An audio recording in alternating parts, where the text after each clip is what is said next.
studying your last two. I swim med tea when they turned in. The staring down to mute. And can learn the pole that sunk he died.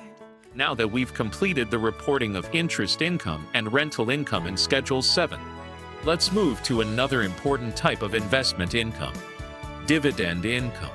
At first glance, dividends may seem similar to other investment income sources. However, in the corporate tax system, dividends follow a completely different reporting path. That's why Schedule 3 exists. Let's start by looking at where the dividend income comes from. On the left side of the slide, you can see a Canadian corporation paying a dividend to Barnes Dentistry Professional Corporation. This is a common situation in corporate tax planning.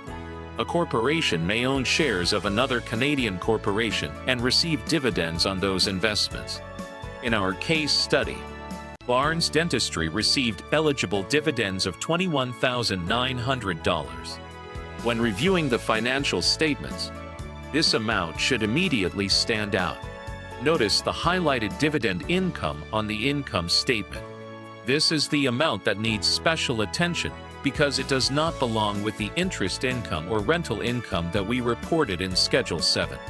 Now let's talk about classification. One of the most important skills in tax preparation is routing each income item to the correct schedule. Interest income flows to Schedule 7. Rental income flows to Schedule 7. But eligible dividends follow a different path. They flow to Schedule 3. Why? Because dividends are subject to their own set of corporate tax rules. They may trigger Part 4 tax. They may affect refundable tax accounts. And they are treated differently from other forms of passive investment income. This special treatment is designed to maintain integration within the Canadian corporate tax system. That's why dividends are separated from other investment income sources. On the right side of the slide, you'll see several reasons why dividends are different. Dividend income is received from another corporation. It is not interest income. It has unique tax rules, and it may result in Part 4 tax calculations that do not apply to interest or rental income. Now let's look at the common beginner mistakes. One of the most common errors is putting dividend income directly into Schedule 7. Another is treating dividends exactly like interest income. And a third is forgetting to complete Schedule 3 altogether. These mistakes can lead to incorrect tax calculations and inaccurate reporting of refundable taxes. The key takeaway from this slide is simple. Every type of income has its own reporting path. Interest income follows the Schedule 7 path. Rental income follows the Schedule 7 path. But dividend income follows the Schedule 3 path. For Barnes Dentistry, the $21,900 of eligible dividends must be identified correctly and routed to Schedule 3 before any tax calculations can be performed. Once that classification is complete, we're ready to move to the next step and actually prepare Schedule 3. Now that we've identified the dividend income and confirmed that it belongs in Schedule 3, let's walk through the actual reporting process. In the Barnes Dentistry case, the corporation received $21,900 of eligible dividends from another Canadian corporation. This amount is reported in Schedule 3 under taxable dividends received from taxable Canadian corporations. Notice the flow shown on the left side of the slide. Another Canadian corporation pays a dividend. Barnes Dentistry receives that dividend, and the amount received is $21,900. As tax preparers, our first responsibility is to verify the source of the dividend. We need to confirm that the payer is a taxable Canadian corporation and that the dividend amount agrees with the corporation's financial statements and supporting records. Once that verification is complete, we move to Schedule 3. In the center of the slide, you can see the Schedule 3 reporting section.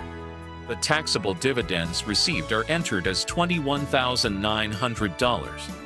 At this stage, Schedule 3 is collecting and organizing dividend information before performing the related tax calculations.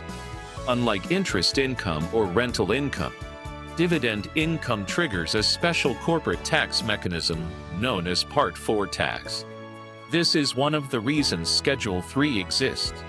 After the dividend amount is entered, Schedule 3 calculates the applicable Part 4 tax. For this example, the calculation uses a Part 4 tax rate of approximately 38.33%. The calculation is straightforward. $21,900 of taxable dividends multiplied by 38.33% results in Part 4 tax of approximately $8,395. This amount is recorded as Part 4 tax payable. Now, this is where many new tax preparers become concerned. At first glance, it may appear that the corporation is paying an additional $8,395 of tax simply because it received dividends. But that's not actually how the system works. Part 4 tax is generally a refundable tax. It is designed as a temporary tax mechanism rather than a permanent tax cost. The purpose of the system is to preserve integration within the Canadian corporate tax system and prevent corporations from indefinitely deferring tax by accumulating dividend income. We'll examine that concept in much more detail in the next slide.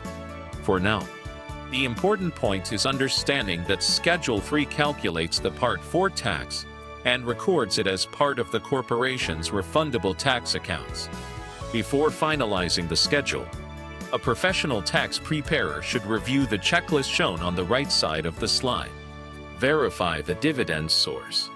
Confirm that the payer is a taxable Canadian corporation. Ensure the dividend is entered correctly in Schedule 3. Review the Part 4 tax calculation. And reconcile the reported amount to the corporation's financial statements and supporting documents. These review procedures help ensure that the dividend income is reported accurately and that the refundable tax calculations are correct. The key takeaway from this slide is simple. Schedule 3 does more than report dividend income. It converts dividend income into Part 4 tax calculations. For Barnes Dentistry, $21,900 of dividends are reported in Schedule 3, producing approximately $8,395 of Part 4 tax. That tax is not necessarily permanent, but it becomes a critical part of the corporation's refundable tax system and future tax planning. We've now reported the dividend income in Schedule 3 and calculated Part 4 tax. The next step is understanding why this tax exists and what ultimately happens to it. This is one of the most important concepts in corporate taxation because many new tax preparers mistakenly believe that Part 4 tax is simply an additional permanent tax on dividends. In reality, that's not the purpose of the system. Let's walk through the process shown on the slide. The story begins when Barnes Dentistry receives a dividend from another Canadian corporation. In our example, the corporation receives $21,900 of eligible dividends. This dividend is reported in Schedule 3. Once the dividend is reported, Schedule 3 calculates Part 4 tax. Using the applicable rate, the corporation generates Part 4 tax of approximately $8,395. At this point, many people look at the calculation and assume the corporation has permanently lost that money. But that's not what happens. Notice the large tax vault in the center of the slide. Think of Part 4 tax as money being placed into a temporary holding account. The government is not necessarily keeping this amount forever. Instead, the tax is tracked inside a refundable tax account. This is why Part 4 tax is often described as a refundable tax. The next stage occurs when Barnes Dentistry eventually pays dividends to its own shareholders. When the corporation distributes after-tax profits to shareholders, the refundable tax system begins to work. As dividends are paid out, The corporation may recover some or all of the Part 4 tax that was previously paid. That's why the next panel shows a refund being generated. The tax that was temporarily held in the refundable tax account can now flow back to the corporation. In other words, the tax is not designed to be permanent. It is designed to be refundable when profits move through the corporate structure and ultimately reach individual shareholders. Now let's talk about why the system exists. On the right side of the slide, you'll see 3 important policy objectives. The first is preventing tax deferral. Without Part 4 tax, corporations could potentially accumulate large amounts of dividend income inside corporate structures and defer personal taxation indefinitely. The second objective is maintaining tax integration. Canada's tax system attempts to ensure that income is taxed similarly whether it is earned directly by an individual or indirectly through a corporation. The third objective is preventing double taxation. The refundable tax mechanism helps ensure that dividend income is not unfairly taxed multiple times as it moves through different corporations. This is why Part 4 tax is best viewed as a timing mechanism rather than a permanent tax burden. Now look at the visual summary across the bottom of the slide. A Canadian corporation pays a dividend. The dividend is reported in Schedule 3. Part 4 tax is calculated. The amount is tracked in a refundable tax account. The corporation later pays dividends to shareholders, and the previously paid Part 4 tax may be refunded. This is the complete life cycle of dividend taxation within the corporate system. The mental model is simple. Dividend received. Schedule 3. Part 4 tax. Refundable tax account. Future refund. The key takeaway from this slide is that Part 4 tax is not intended to be a permanent tax on dividend income. It is a temporary tax mechanism designed to preserve integration within the Canadian corporate tax system. For Barnes Dentistry, the $8,395 of Part 4 tax is not the end of the story.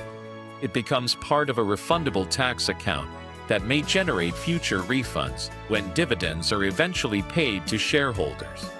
Understanding this concept is essential because it forms the foundation for the refundable tax accounts and ARTO calculations that we'll explore in the next sections.